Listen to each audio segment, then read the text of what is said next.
好開心喺度咧，能夠同大家分享神嘅話，願神祝福我哋每一個嘅弟兄姊妹。願主嘅恩惠常與我哋每一個嘅同在。感謝主，我記得我上個禮拜咧，我有一次咧就同一啲嘅弟兄姊妹，我哋去食嘢，係傾偈。咁我哋傾下就傾起一個好熱門嘅話題，即係而家好熱門嘅一個話題。呢個話題係乜嘢呢？就係關於戰爭就係以色列同埋伊朗嘅戰爭喺裏邊啦。觀眾我哋教會，我唔係講政治嘅，我哋冇任何呢啲嘅嘢。觀眾戰爭最大嘅受害者係邊一個呢？就唔係呢個政客，係即係好多個無辜嘅市民，係咪？你見到戰爭去爆炸，好多人嘅傷亡喺裏邊，實在需要我哋去即係祈禱求神即係停止嘅戰爭。啱啱我離開屋企返教會嘅時候，聽到好似話美國又加入戰爭，炸伊朗嗰啲核設施嗰啲咁樣。即係我哋即係需要去祈禱，去停止，避免產生聖經裏邊所講嘅第三次嘅世界大戰喺裏邊。咁我哋即係跟住我哋一路傾偈嘅時候講，我哋會問一樣嘢，就係神點解容許呢啲嘅事情發生？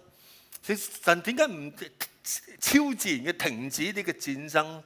我解釋係乜嘢？我解釋就係其實我哋呢個嘅世界，即係按住啟示錄裏所講咧，我哋係慢慢走向一個嘅末世嘅。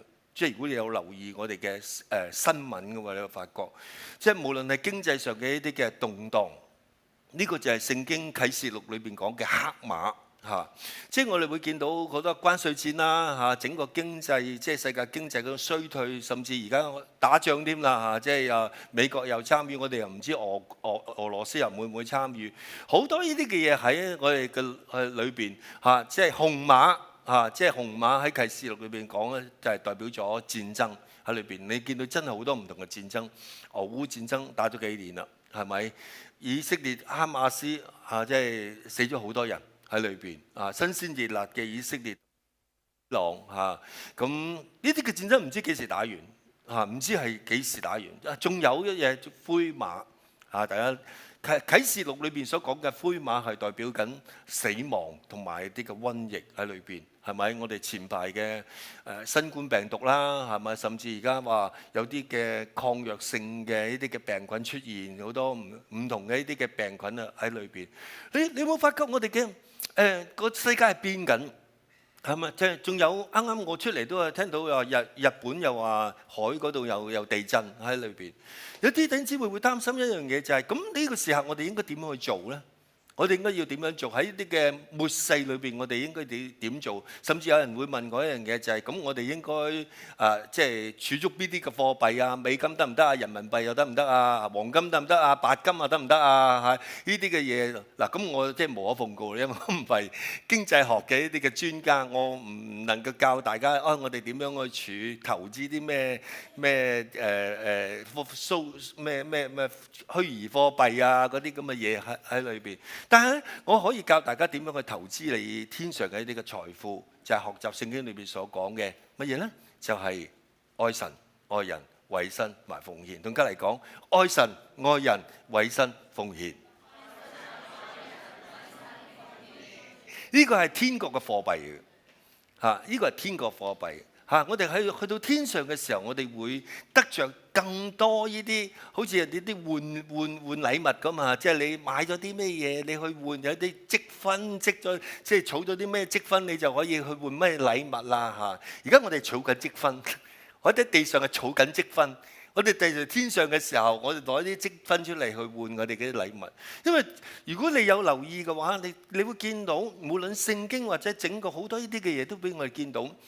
地上一切終會過去嘅，地上一切係終會過去，即係唔好話我哋我哋100歲啦我哋差唔多年紀唔係，有一日會過去我哋唔需要太擔心呢個世界幾時末日但係按住聖經裏邊講俾我哋見到一樣嘢，就係真正嘅啟示錄裏邊講嘅7年大災難呢，嚟臨之前呢，我哋基督徒已經係被提嘅。我哋鼓掌多謝神先所以我哋唔好擔心，太過擔心呢啲嘅嘢。我哋應該開開心心嘅生活，因為我哋好相信一樣嘢，即係神係愛我哋。就好似喺出埃及記裏邊所講嘅，就係咩嘢咧？就係當以色列人有啲嘅一啲嘅十災嘅時候咧，有一個地方係安全嘅，係唔會有實災。係乜邊個地方咧？嗰個地方叫歌珊地。歌珊地係咩地方？就係以色列人住嘅地方喺裏邊。無論埃及幾黑暗，幾多個災禍，以色列人所住嘅歌珊地咧都係安全嚇，即係好似我哋一樣。我哋要擔心係乜嘢？擔心我哋一啲未信主嘅家人快啲帶信主，呢個反而真係你要擔心嘅一樣嘅嘢喺裏邊，好嘛？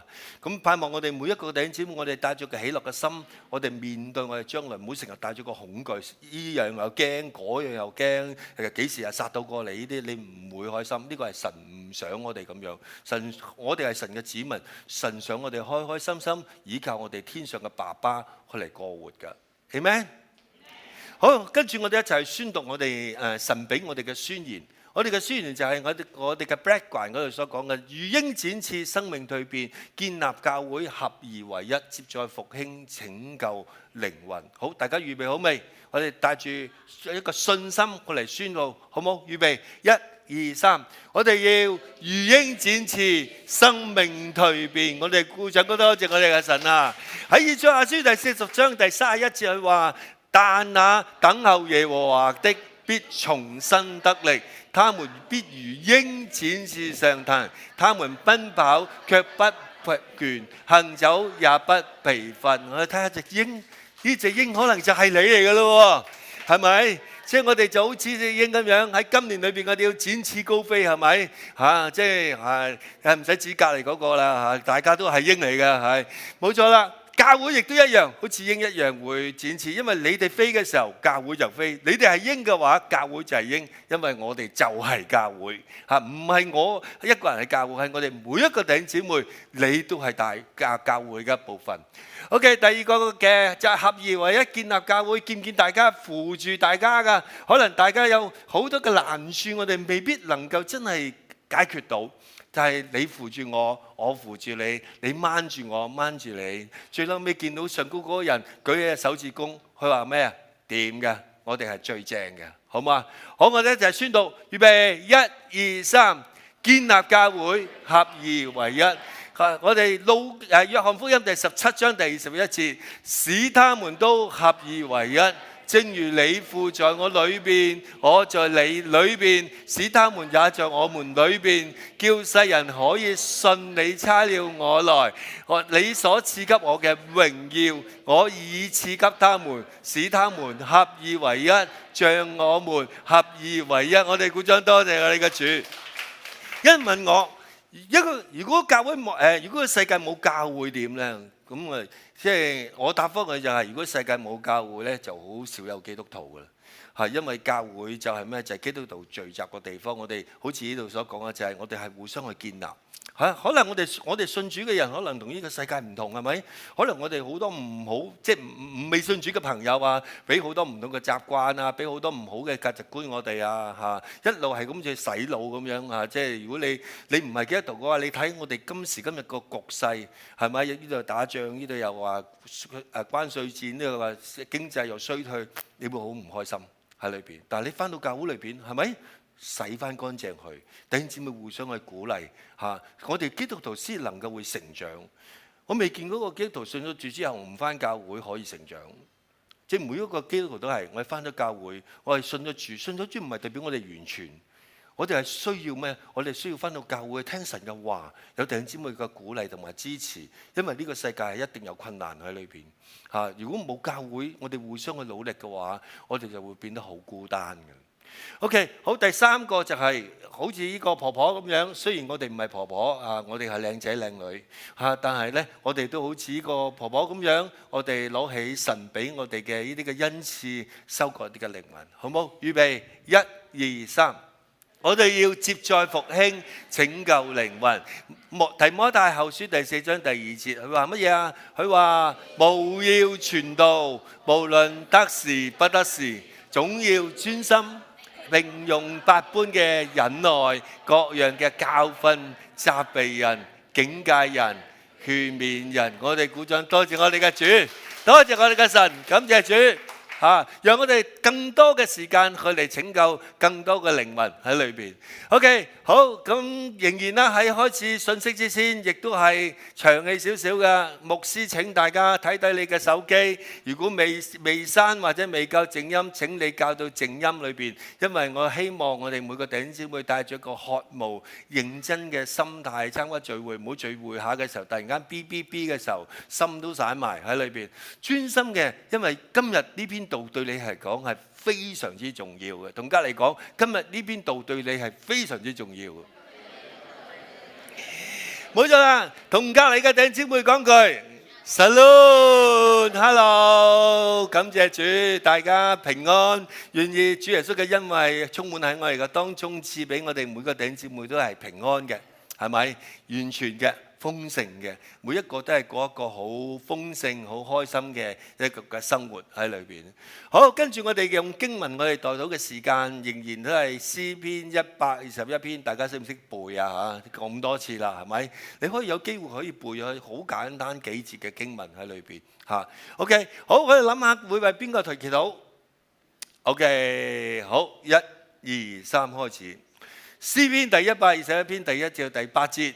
我嘅家人啊，要向山舉目，我嘅幫助從何而來呢？我家人嘅幫助從造天地嘅耶和華而嚟，他必不叫我家人嘅腳搖動，保護我家人嘅必不打盹，保護我家人嘅也不打盹，也不睡覺，保護我家人嘅係耶和華，耶和華喺我家人嘅右邊蔭庇我嘅家人，白日太陽不傷害啊新兒，夜間月亮也不害新兒。耶和華要保護新兒免受一切嘅災害，他要保護新兒嘅性命。我嘅家人呢，出，我嘅家人入。耶和華要保護我家人，從今時直到永遠。我哋鼓掌，多謝我哋嘅主。Yes， Amen。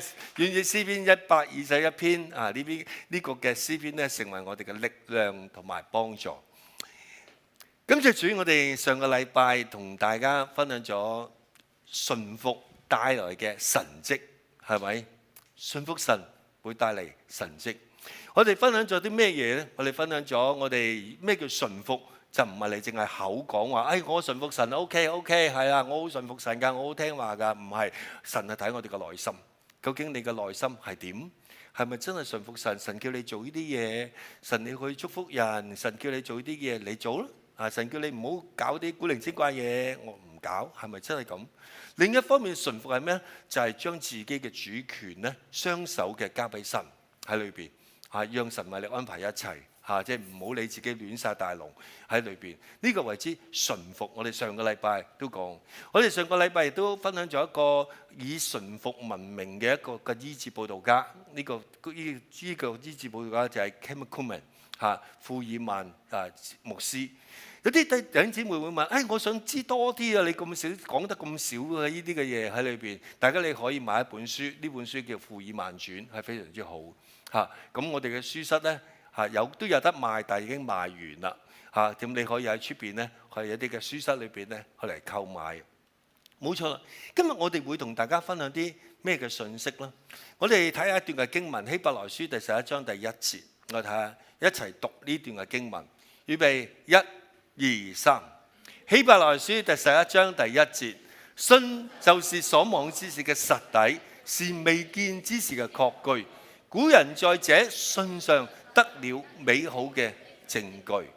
嗱，希伯來書第11章我哋分享咗好耐啊，可能你話牧師你又講希伯來書11章即係因為我哋嘅教會叫做信心恩典教會啊嘛，係咪？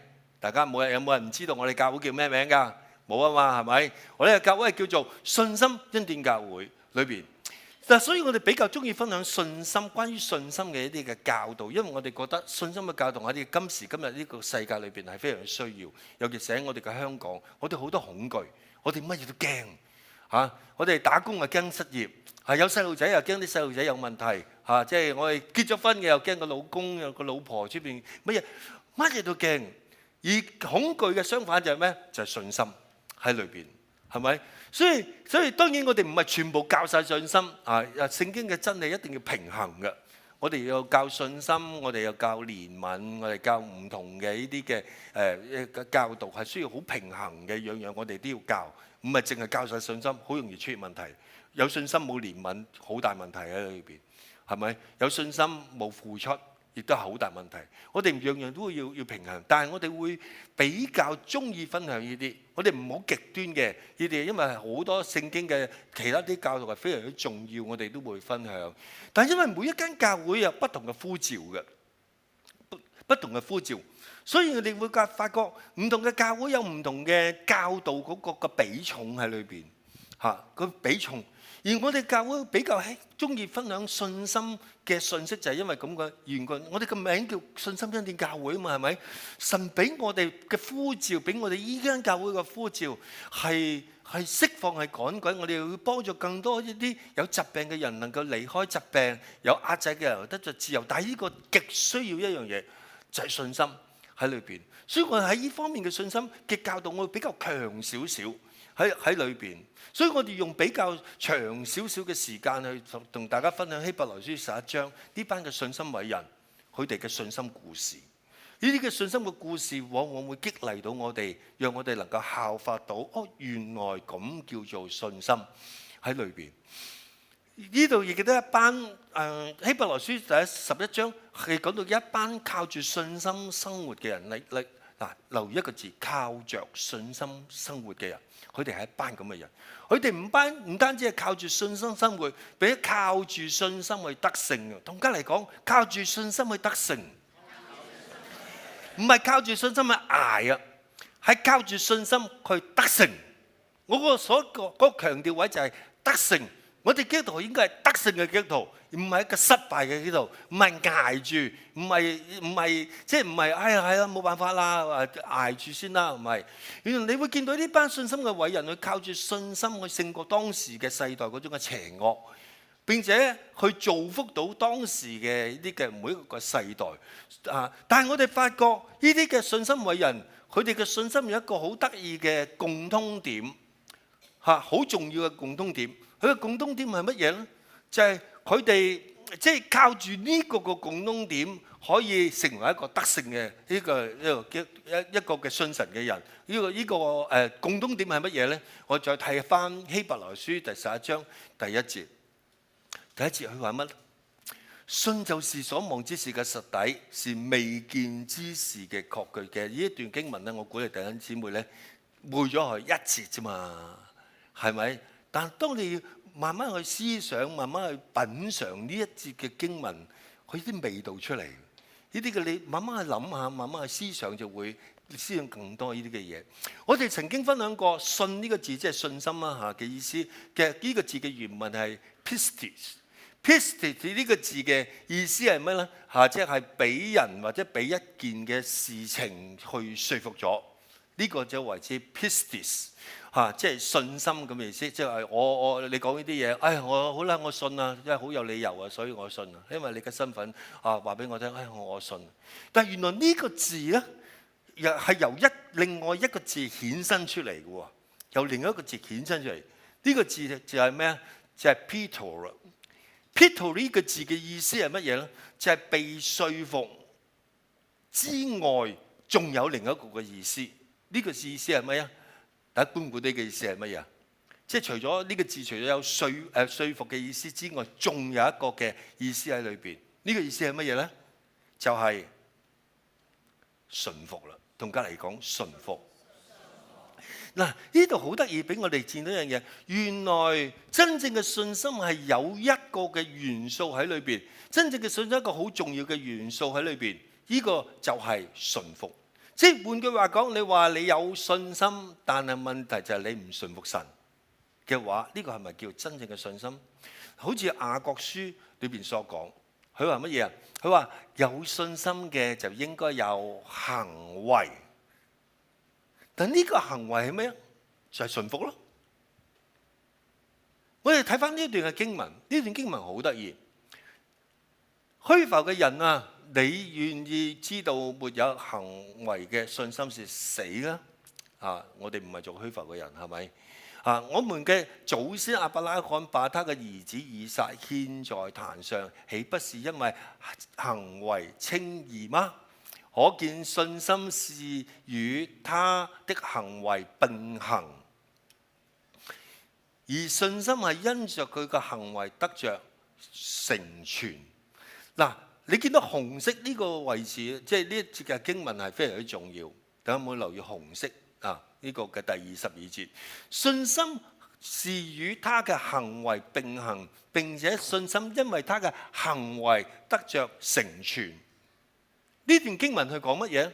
原來呢段經文話乜嘢？信心點樣先能夠完全呢？或者成全完全呢？完全呢個字咧係係 Tanio 呢個字嘅意思係咩？就係完美徹底嘅搞掂嗰樣嘢喺裏邊，完美即係令到佢好完美徹底嘅搞掂。意思即係咩？意思就係一樣嘅嘢，你要加啲嘅重要嘅元素落去，你先能夠真正製造咗嗰樣嘢出嚟喺裏邊。如果係真正做咗，或者令到佢更加完美或更加美麗咁樣，好似我哋啲姊妹炒餸咁樣整埋晒呢啲嘅嘢，但係你都要加埋呢一樣嘢落去㗎即係菜遠牛肉。你炒完菜之後，你都要懟翻啲牛肉落去，先至叫菜遠牛肉㗎嘛。你咪淨係菜，你淨係菜冇牛肉嘅話，就淨係白灼菜，係咪？原來呢個字嘅意思就係咁啦。你想做菜遠牛肉，你炒完菜，跟住抌啲牛肉落去炒，呢個就係。原來呢個字個意思係令到嗰樣嘢真真正正成形，或者真真正正係更加靚嘅。你可以食白灼菜，但係冇咁好味，你加埋牛肉落去，正咯，係咪？所以呢度表達咗一個好重要嘅特質喺裏邊。呢個特質係咩？就係唔單止我哋口講有信心。我哋口講，我哋相信，我信神㗎，我 OK 啊，我信神㗎即係我好愛主㗎我乜嘢都 OK 㗎。但係你要有一個相對嘅順服神嘅行為出嚟，呢個先叫做真正嘅信心喺裏邊，得唔得？信心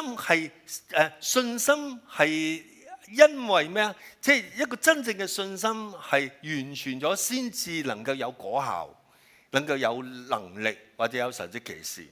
信心成全咗，即係完成咗，即係整體咗之後，加埋順服嘅元素裏邊，先至有果效，先有能力出嚟㗎。你會見到希伯來書第11章講到呢班人就係咁樣。呢班人佢哋每個人嘅信心，佢哋有信心。但係亦都有相對性嘅順服性嘅行為出嚟表現出嚟俾我哋見到喺裏邊，唔係就咁話信算數因為咁佢哋先能夠喺佢個世代裏邊去得勝勝利，更有改變到當時嘅環境，甚至改變到當時嘅世代。整個希伯來書第11章你見到，所以我哋今日嘅信息，今日嘅我哋主日嘅信息嘅名咧，就叫做咩咧？叫做順服帶來勝利。同家嚟講，順服帶來勝利，冇錯啦。順服帶來勝利，順服點樣帶嚟勝利嘅？呢個係我哋今日，我哋盼望我哋每個弟兄姊妹，我哋嘅生命都係勝利。我哋喺每一個範疇都係勝利。無論你工作，你話你打工，你喺個工作裏邊就勝利。無論你係家庭主婦、湊細路仔，你都要勝利。喺每一個環節裏邊係勝利。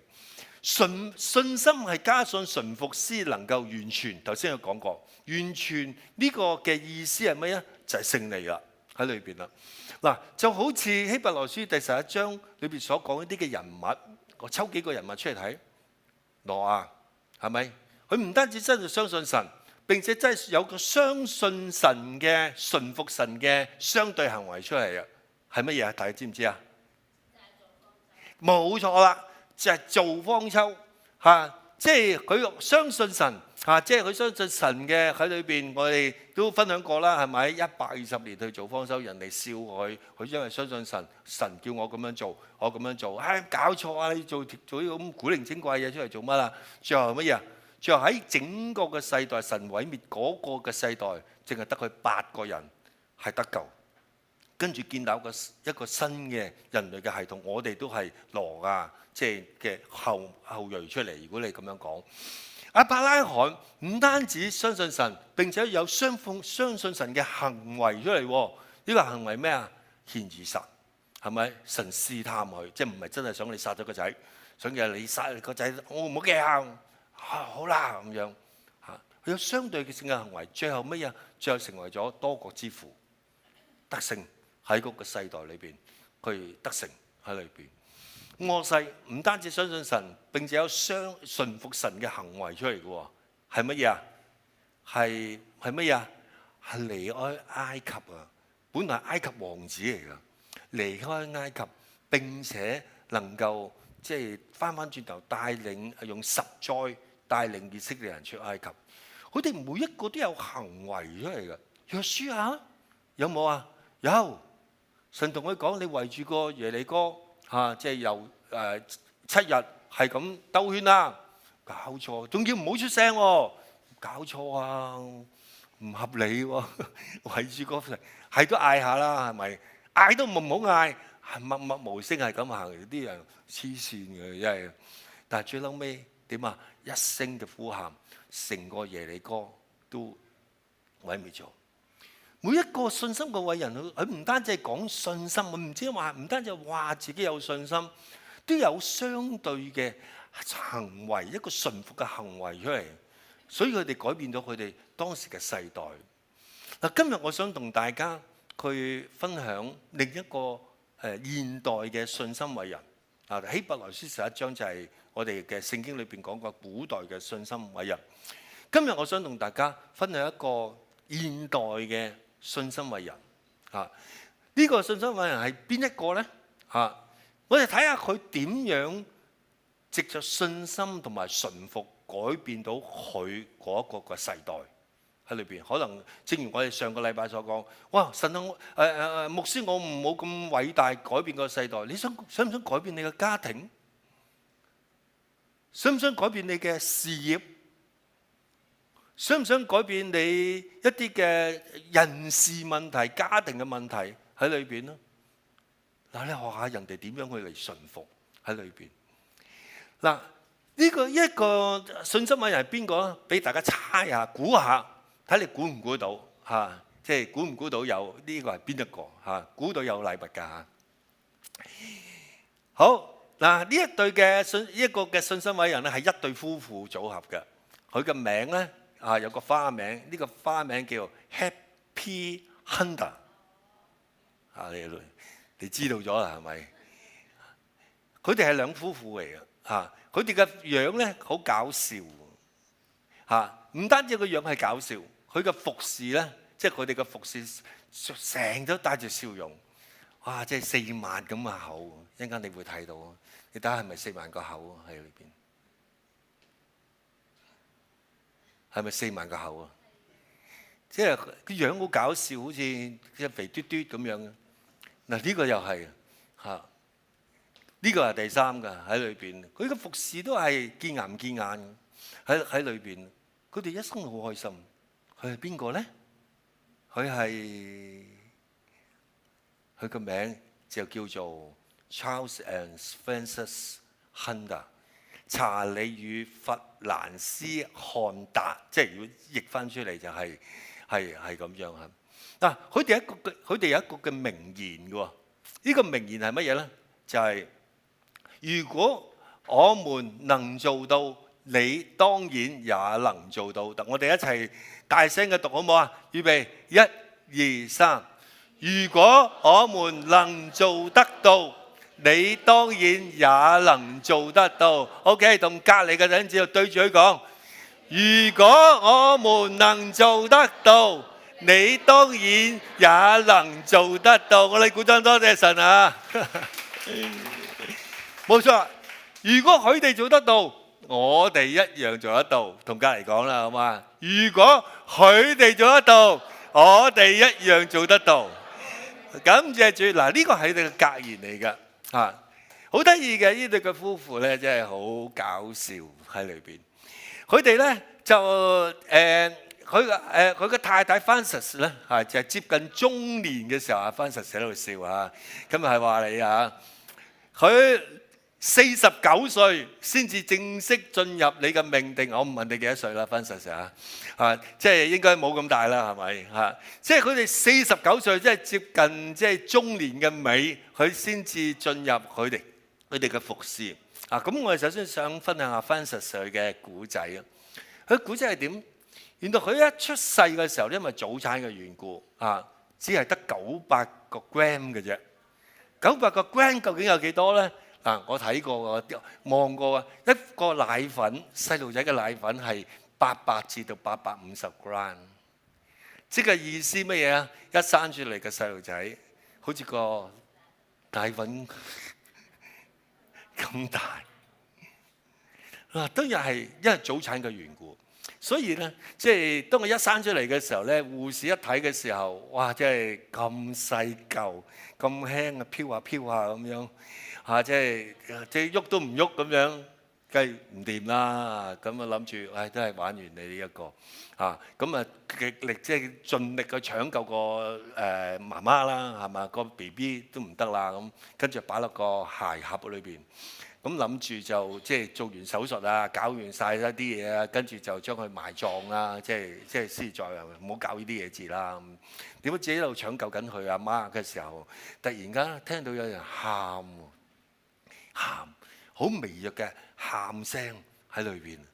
咁你哇，即係嗰啲助產士嘅就點解有人喊嘅？咁望下，原來個喊聲咧就係由嗰個鞋盒嗰度傳出嚟，就係Frances 突然間喺個鞋盒度喊，見到佢五官扭曲，揮舞著隻雙手，跟住喺度喊，並且越喊越大聲喺裏邊。嗱，Frances就係咁樣生出嚟㗎啦，喺裏邊。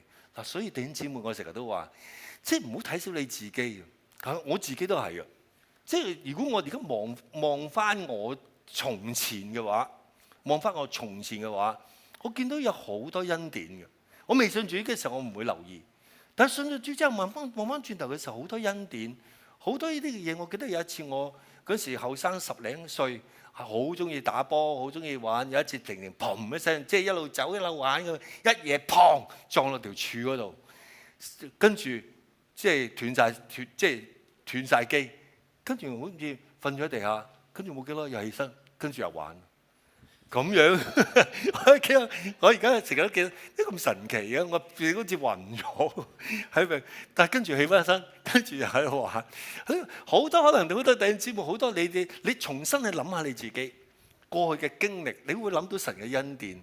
我哋而家活着，可能就係神有安排嘅喺你裏邊嚇，所以唔好糟蹋自己，唔好睇小自己喺裏邊嚇。咁講翻去啦嚇，咁啊即係佢到 Frances 佢就。佢成長過程都算 OK 嘅嚇，好算平順咁樣。49歲咧就成為一個即係開咗間印刷公司喺裏邊嚇。但係喺嗰陣時佢係即係佢未信主嘅嗰陣時，佢係一個失控嘅罪人。佢自己都係咁講，佢自己見證講：我係一個失控嘅罪人。係點樣失控罪人咧？即係每一日抽5包煙勁過我。我未信主之前我包半嘅啫即係佢係5包。厲害過我，夜夜即係飲醉酒翻屋企，我都係一時時嘅啫嚇。佢日晚都係講黃色嘅笑話啊，娛樂大家。因為點解？因為覺得佢自己好叻，每一樣嘢 under control。我每一樣嘢我都喺我嘅掌握裏邊，所以我唔驚，我可以放縱下自己喺裏邊。點不知3個月之後，發覺隻眼有問題即係越嚟越嚴重即係睇唔到嘢。冇辦法，卒之咧要做手術。佢做手術嘅時候點樣咧？做手術前一晚，佢經歷咗一個神蹟。呢個神蹟係乜嘢咧？呢個神蹟就係佢當然係一個好倔強嘅人啦，即係唔認輸啦，即係女強人啦，乜嘢都 under control 喺裏邊嚇。咁佢個唔認輸嘅性格咧，就係啲護士嘅走去同佢講：喂，你唔使驚啊，即係冇事㗎。我驚咩啊？我乜嘢都唔驚。跟住攞本聖經出嚟，跟住讀詩篇23篇嚟咩？我有神，我唔驚。話啦，即係跟住讀完之後，個故事啊費事理你啦，咁啊走啦，係咪？當佢一走咗之後，佢跟住就想話：讀埋佢啦，橫掂讀到一半，跟住打開個聖經睇，發覺聖經點解啲字冇晒嘅？一片空白，整個聖經一片空白，啲經文冇晒喺裏邊。跟住咧好奇妙，突然間見到一手喺個空白嗰啲字上高寫咗幾個紅色嘅字，大家估唔估到咩字？Francis， 我愛你。哇，幾恐怖啊！咁佢自己嘅見證講翻，佢話感謝主，嗰時神用指頭沾到主耶穌嘅寶血。紅色嘅寶血寫咗一個好特別嘅説話俾我，就係 Francis， 我愛你。哇！真係仲喺醫院添。咁佢知道呢啲係嚟自神嘅，係咪？咁經歷咗呢一次嘅神蹟之後咧，佢成個人改變咗。今日49歲開始改變。戒煙戒酒，唔講黃色笑話。同我呢陣時啲 friend 走埋一齊嘅時候，哇！即係個個哇你轉死性啊！即係又唔飲酒又唔食煙嚇，即係你成日講粗口講嗰啲嘢，哇！點解似聖人咁樣啊？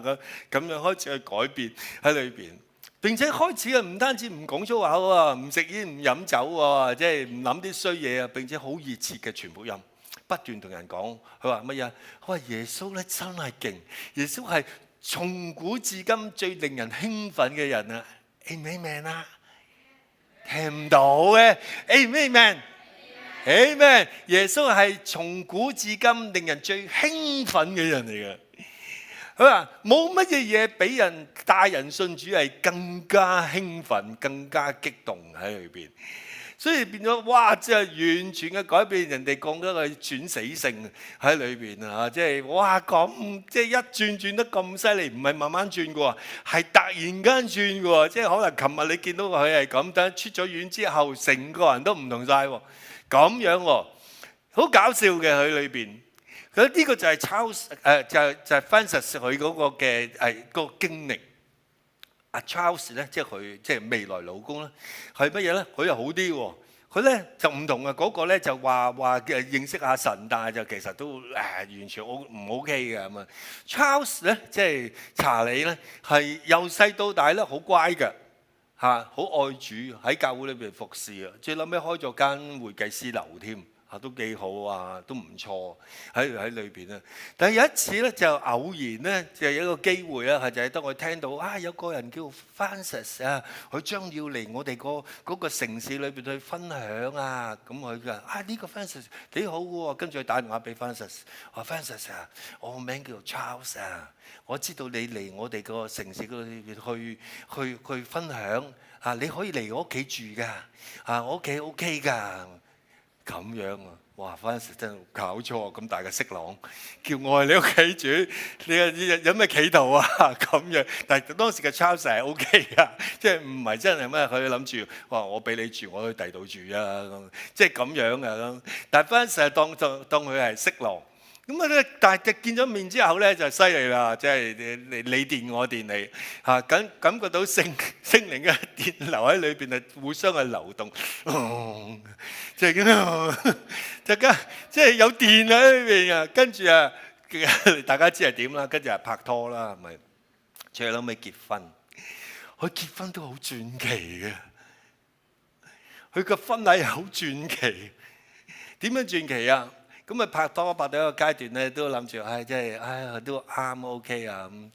阿 Francis 咧有一日咧咁禱告神啊，我哋都感謝主啦，你俾我一個好嘅伴侶，呢個係咪你為我預備嘅另一半啊？點知神點答佢啊？你知唔知？你知唔知神點答佢？佢話乜嘢啊？佢話 OK， 呢個係神嘅即係為你伴侶啊，結婚啦，1月1號結婚。佢1969年嘅12月19日嘅禱告嘅時候，神話俾佢聽，1970年1月1號結婚。大家數手指腳趾，知唔知係離結婚嘅日子係幾耐啊？11日，11日結婚。咁我諗住嚇，真係神你真係要我即係1月1號結婚，好啦，我即係喺11日裏邊安排自己嘅婚禮，喺一個簡單嘅嘅聚會之後，1月1號一個簡單嘅聚會，教會一個簡單嘅叫party 一個聚會之後，就舉行結婚嘅儀式，閃電式嘅結婚，搞笑。咁我係結咗婚之後咧，咁啊兩個都因為兩個都好愛住，咁啊不斷嘅即係去尋找神。有一日，咁佢哋去 Kemakuma 嗰個聚會，一個神蹟聚會，我係上個禮拜所講。咁佢哋先頭咧就帶住個唔信嘅心，即係人哋話有神蹟奇事啦，即係成日有邊度有啊？因為佢係基要底嚟嘅。基要底嚟嘅，佢啊即係喺教會裏邊服侍啊，但係基要教會嚟嘅，咁即係都係即係搞錯啊，神蹟冇啦嘛，已經嚇咁啊，心裏邊諗住快睇下你搞啲咩嘢啦，拆穿你啲假嘅神蹟啦咁樣，帶住咁嘅心情去。當我去到之後咧，即係慢慢見到好多嘅神蹟喺裏邊，冇理由啊，個女仔佢啫細細粒粒咁，又唔係大咁，點解啲人祈禱之後又砰一聲又跌到喺地下？咁嗰個又咁樣㗎咁當我諗嘅時候咧，諗下嘅時候，突然間今日走去身邊，跟住咧就即係為佢祈禱即係叫行出嚟我為你祈禱啦，淨係講一句説話，耶穌祝福我哋嘅姊妹啦，咁成個人搭咗喺地下。跟住聖靈嘅大能去圍繞住佢，即係個聖靈嘅能力，正正佢喺佢自己嘅見證講話，聖靈嘅能力好似完全嘅即係淹沒住佢咁樣，即係浸咗喺聖靈裏邊，完全嘅淹沒佢。由嗰日開始，佢再唔懷疑聖靈嘅能力，開始去喺神蹟奇事呢個範疇裏邊去嚟發展喺裏邊即係佢因為嗰一次嘅經歷改變咗佢一生喺裏邊。甚至後嚟咧，同 Kemakuma 成為一個好好嘅朋友喺之後嗰5年咧，即係好深入嘅參與佢嘅服侍，可能同佢周圍去跟住 Kemakuma 直至到 Kemakuma 離世為止喺裏邊。一個好好嘅，每一個成功嘅偉人都有個順服嘅時候，佢係跟 Kemakuma 出嚟嘅。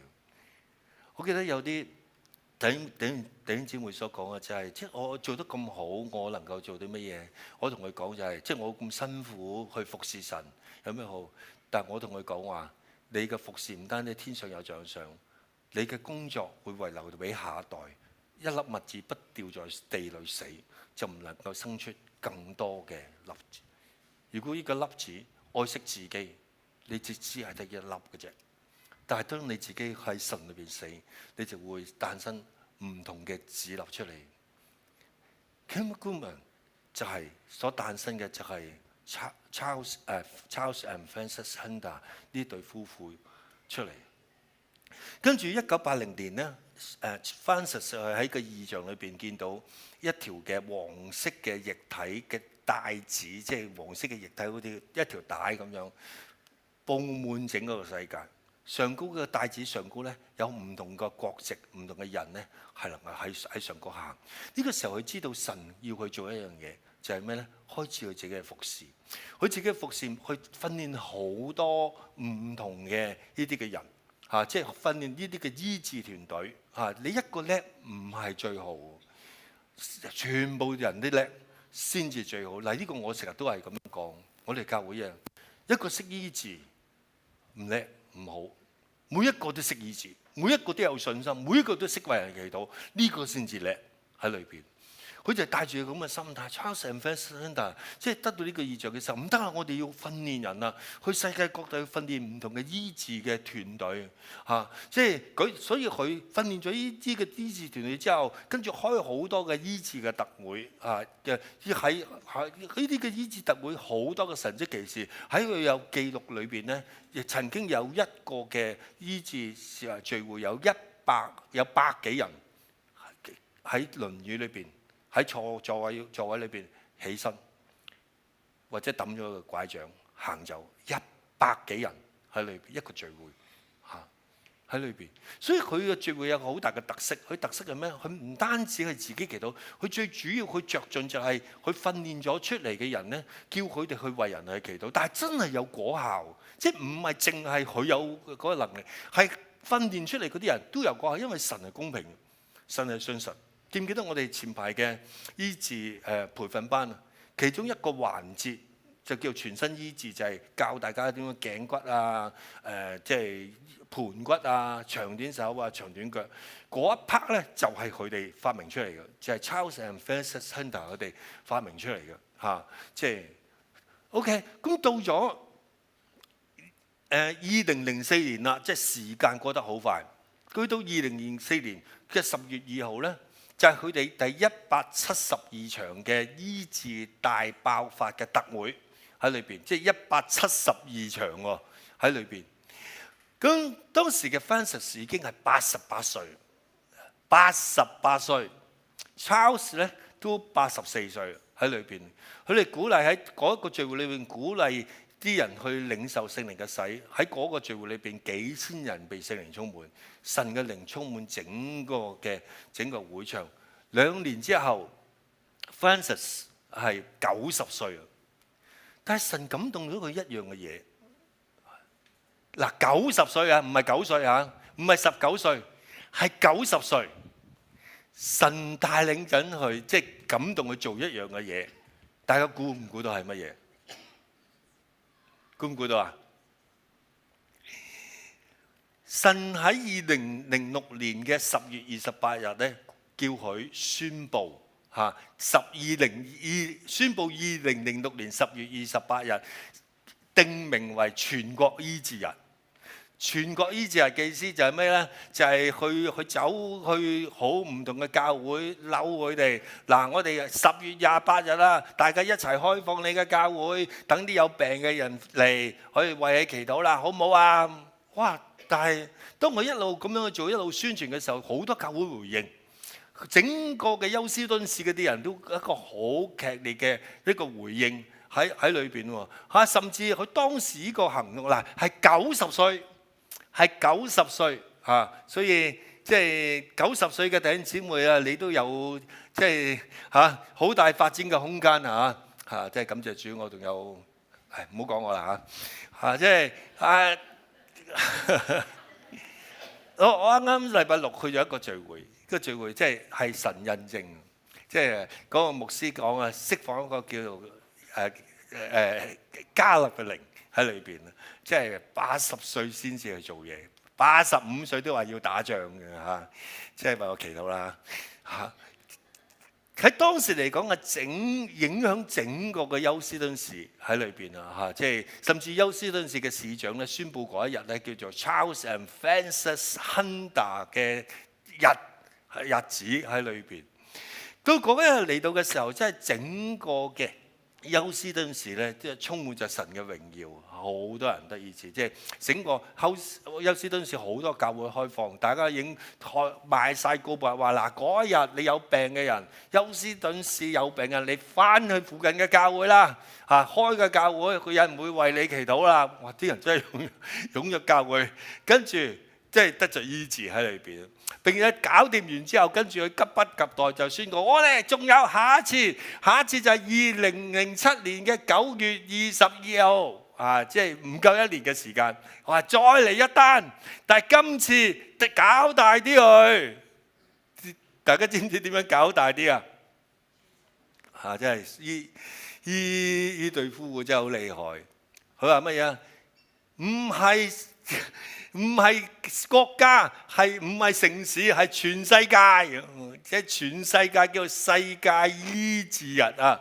喺裏邊去鼓勵即係唔同嘅教會，即係世界各地嘅教會，當日喺嗰一日啊，要開放你嘅教會，有病人，即係鼓勵啲病人入去你嘅教會去尋求醫治啊！咁樣係90歲嘅老人家，佢做一樣嘅嘢喺裏邊，即係90歲都仲有咁好嘅拯救靈魂嘅心，即係咁火熱嘅傳福音，真係好難得。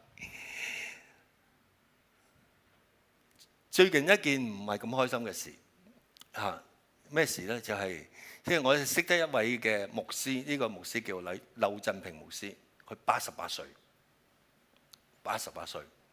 但係88歲咧，佢都日日喺街頭裏邊去傳福音，啊唱詩歌，帶人信主喺裏邊。有陣時冇人騷佢，佢一個人打單拋喺街頭裏邊去傳福音，嚇唱詩歌。但係就係88歲喺裏邊啊！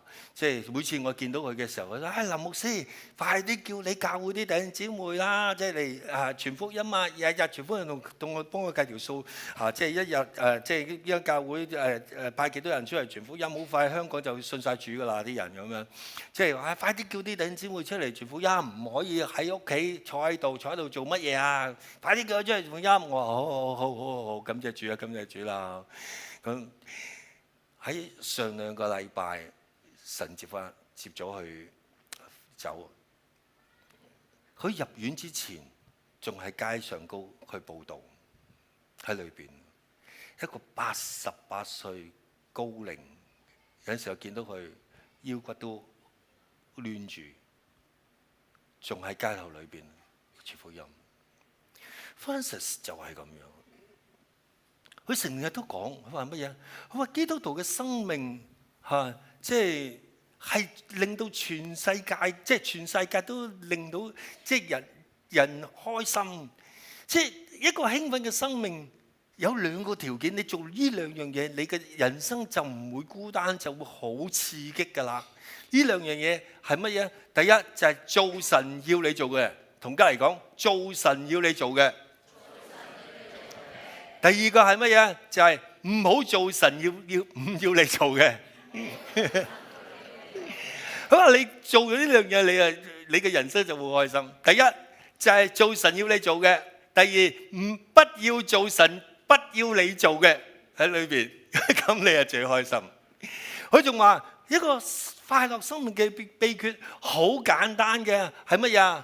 給予，同家嚟講，給予，將你嘅生命全部嘅給予神。同埋喺弟兄姊妹身上彼此嘅給予，彼此嘅付出，跟住擺你嘅時間去服侍一啲分享信仰嘅對象，即係將你嘅時間去服侍一啲未信主嘅朋友，同佢哋去嚟傳福音喺裏邊啊！咁你就隨地都好開心、好快樂。我相信柳牧師都係咁樣，係咪？佢成日都同人傳福音，所以成日都見到佢笑嘻嘻咁。係88歲嘅高齡，係真實版。係真實版喺裏邊，即係所以佢無論喺佢嘅信仰生活又好，喺個婚姻生活都係好開心嚇，所以嘅 Happy Hunter， 好感謝主。但喺2006年咧 ，Charles 係接受一個背部嘅手術之後，醫生安排佢仲有一啲嘅復康嘅醫院，即係啲復康醫院。當時嘅 Francis 係點啊？佢唔係喊咗啊死啦！今次唔知點樣啦。佢仲大大聲聲嘻嘻哈哈講，你知唔知講乜嘢啊？你知唔知講乜嘢啊？佢話啊咁啊，咁乾脆我住埋喺醫院咯嚇，咁佢就唔會離開我嚇，佢喺邊度住我就喺邊度住咁樣。佢仲講咩啊？佢話有人哇點解啊？咁佢話因為咧點解？因為1969年12月，阿 Charles 向我求婚嘅時候，我用咗路德福音唔係路德記1章第11節咁樣答佢。大家知唔知道呢段經文講乜嘢啊？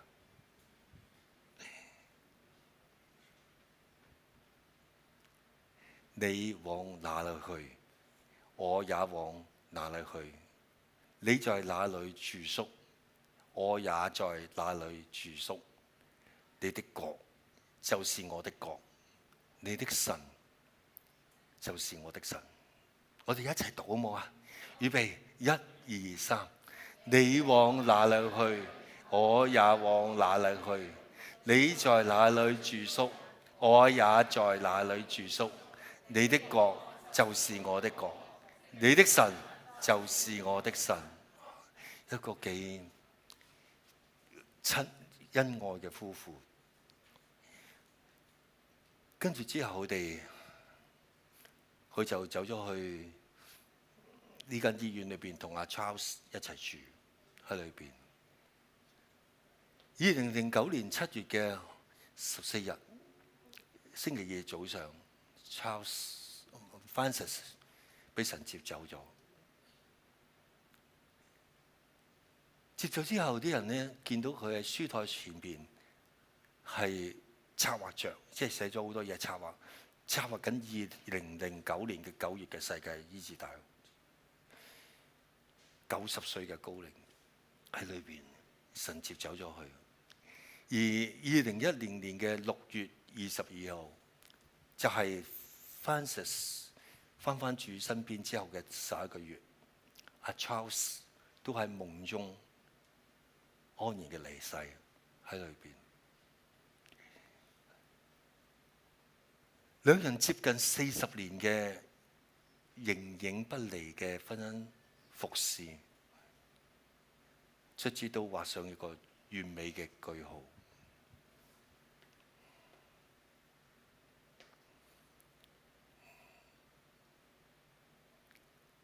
Charles 可以喺天上見到佢所愛嘅愛人，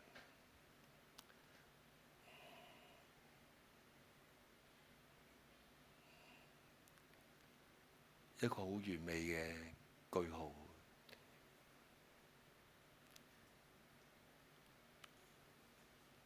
一個好完美嘅人生，一個人生完成神擺喺佢裏邊嘅使命，一個好美滿嘅婚姻，喺佢形影不離嘅服侍裏邊，喺佢嘅聚會裏邊，有 Charles 就有 Francis， 有 Francis 就有 Charles， 從未一個人帶領一齊去。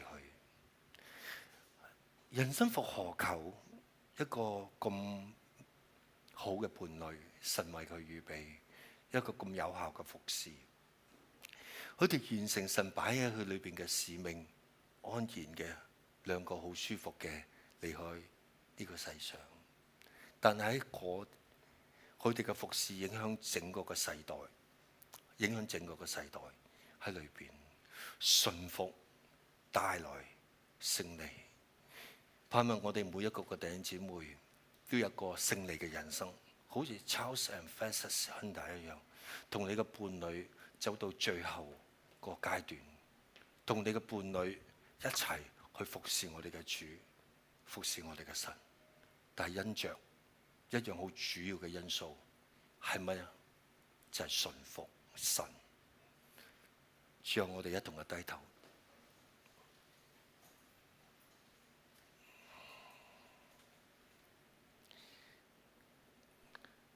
記得前排我同一啲嘅未信主嘅朋友傾偈嘅時候，我哋會問一樣嘢，就係人生係為咗乜嘢？人生始終有一日都會離開，無論你幾偉大、幾多歲，始終有一日你都要離開。當你離開呢個世界嘅時候，你乜嘢都唔能夠帶走。嚟嘅時候又乜都冇，走嘅時候乜都冇。咁究竟人生係為咗乜嘢而活啊？人生嘅意義係為咗啲咩嘢？唔通一個人生就係為咗返工放工、BB 仔、青少年、中年、老年，跟住慢慢身體衰謝而離開？人生係咪就係咁簡單就算？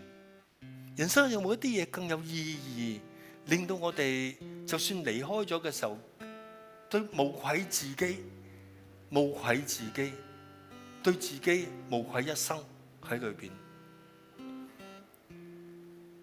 我唔係講到話去到神嘅面前，神俾我哋咩獎賞，但係當我哋離開嗰一日，我哋係無愧我嘅人生。天父俾咗我哋一個生命，我哋有冇對得住呢份嘅生命？還是就係呢份生命就咁白白讓佢流走，冇任何建樹。但走咗之後，好似風一樣吹散，什麼都沒剩得。人生係咪就咁樣？每個人都會有離開嘅一日，無論你係點，可能離開嗰日乜嘢都冇，但你亦都可以離開嗰日心滿意足，開開心心嘅離開，因為你知道你所做嘅唔單止對得住神，對得住自己，對得住神俾你嘅使命，我哋能夠好開心過每一日。當我哋聽我哋嘅敬拜隊唱呢首嘅詩歌嘅時候，我哋反思下我哋嘅人生係咪就咁樣過？無論你今日幾多歲，你年紀大或者年紀細，有冇諗過，即係你而家係咪浪費緊你嘅人生？可能我用我嘅人生去揾緊更優質嘅生活。優質嘅生活，我曾經同一個未信主嘅朋友傾嘅時候，我問你人生係為咗乜？佢話人生係為咗要尋求一個更加優質嘅生活，或者能夠喺工作裏邊係得着滿足。但係咪優質嘅生活就令到你係完全嘅滿足？人生會有貪念，我優質，我想嘅更加優質，更加優質再更加優質，更加優質再更加優質，係無止境喺裏邊。喺工作上，你想喺工作裏邊得咗樂趣，你就付出代價。呢個代價就係壓力，呢個代價可能要做一啲違反你自己內心正確嘅嘢，值唔值得？你工作到你冇工作嘅時候，咁你係咪就代表你永遠都唔能夠開心？人始終有一日係退休，你退休咗之後，你係咪就係咁開心？但係 Charles and Francis Hunter 俾我哋見到，人生其實係好豐富、好豐盛，就係同你嘅伴侶一生一世、白頭到老一齊服侍主，就係你兩個去順服神嘅帶領裏邊，做神要你做嘅嘢，唔做神要你做唔好嘅嘢喺裏邊，順服神嘅帶領，讓我哋每一個都能夠享受到一個豐盛嘅人生。今日所講嘅係咪你？你而家係咪白費緊、浪費緊你嘅日子？有啲人話我嘅日子去尋找乜、要做乜就做乜，但係呢啲都會過去。人生係無常，可能到你後期嘅時候，可能你想找一啲嘅嘢都找唔到喺裏邊，何苦？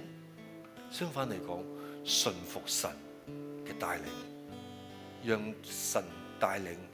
可能你未結婚嘅，神會俾個好嘅伴侶你；結咗婚嘅，讓你嘅伴侶一齊同行呢條嘅信仰嘅路。呢個係彼得前書裏邊所講，去嗰個好美滿嘅人生。畫到後期嘅時候，畫過一個美好嘅人生嘅句號。讓我哋一同嘅聽我哋嘅敬拜隊唱呢首嘅詩歌。我哋一路去反省。每一天渴望與你在愛中相遇，再一次將自己完全地獻給你，唯有你是我的喜樂和力量，我甘願捨棄一切跟隨你。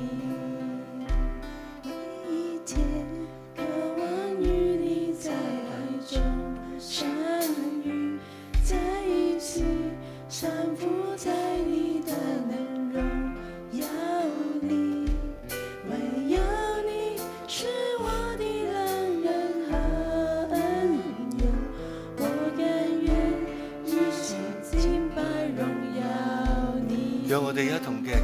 哋舉起我哋嘅手，將你最美麗嘅歌聲獻呈俾我哋嘅主，獻呈俾我哋嘅神。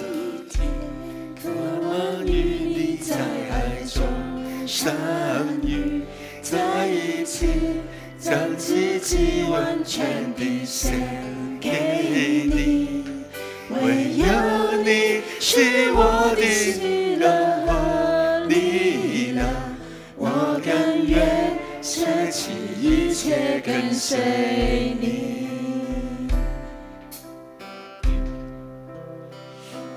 每一天渴望與你在愛中相遇，再一次仿佛在你大能榮耀裡，唯有你是我的良人和恩友，我願意一生敬拜榮耀你。當我全然獻上當作我祭，用虔誠的心單單侍奉你，願你旨意成全在我的生命裡，求神靈有心掌管我一生，接近我，吸引我，快跑跟隨你，在愛中遇見你，接近我，吸引我，快跑跟隨你，榮耀中敬拜你，將我全人獻上當作我祭，以清潔的心單單侍奉你，願你旨意成全在我的生命裡，求神靈更新掌管我一生，接近我，吸引我，快跑跟隨你，在愛中遇見你，接近我，吸引我，快跑跟隨你，榮耀中敬拜你，將我全然獻上當作活祭，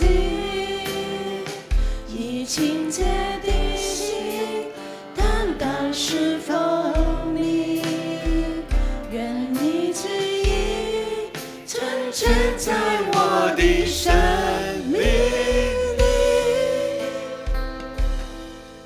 求神靈有心掌管我一生。讓我哋舉起我哋嘅手去領受祝福。聖靈，我哋邀請你將今日呢邊嘅信息擺喺我哋嘅心坎裏邊，再讓我哋能夠得着轉化。聖靈啊，俾我哋呢份嘅啟示，俾我哋呢份嘅智慧，讓我哋看透我哋嘅人生。我哋唔係再喺我哋嘅人生裏邊去打滾，不斷嘅尋找一啲虛無嘅嘢，讓我哋能夠真係喺我哋嘅人生裏邊做一啲更有意義嘅工作，讓我哋能夠去付出、給予，讓我哋能夠愛神、愛人、奉獻、委身，讓我哋賺取天上嘅一啲嘅獎賞。讓我哋去幫助我哋身邊嘅呢啲嘅人，我哋唔要淨係做自己要做嘅嘢，我哋係要做你要我哋做嘅嘢。讓我哋成為一粒麥子，成為別人嘅祝福。我哋唔要一粒麥子就咁過我哋嘅一生，我哋願意順服你，讓呢啲嘅麥子去生長到更多嘅枝粒。主啊，求你嘅靈大大嘅藉着呢邊嘅信息，藉着 Francis and Charles Hunter 呢兩位嘅活寶貝，讓我哋見到我哋人生係可以好開心。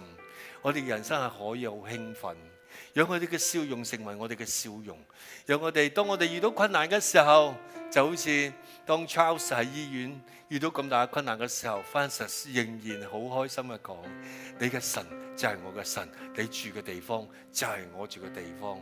主啊，讓我哋能夠真係跟隨你，跟隨到底。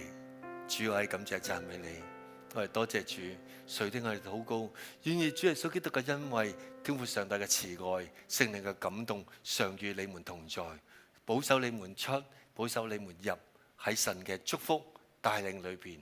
多謝主，詩篇91篇嘅詩篇係遮蓋喺信息恩典教會每個弟兄姊妹裏邊，不受外界一切消極嘅思想、消息所感染。多謝主，垂聽我哋嘅禱告，係奉主耶穌基督名求，Amen。好，感謝主。好，今日嘅聚會就到此為止啦。願神祝福大家。下個禮拜係我哋嘅醫治主日啊，有疾病嘅朋友有咧，你可以邀請佢翻到嚟咧，我哋可以為佢祈禱。好嘛？好，今日嘅聚會到此為止。你離開嘅時候最少同5個弟兄姊妹講，你要成為一個開心快樂人。OK， 今日聚會到此為止，願神祝福大家。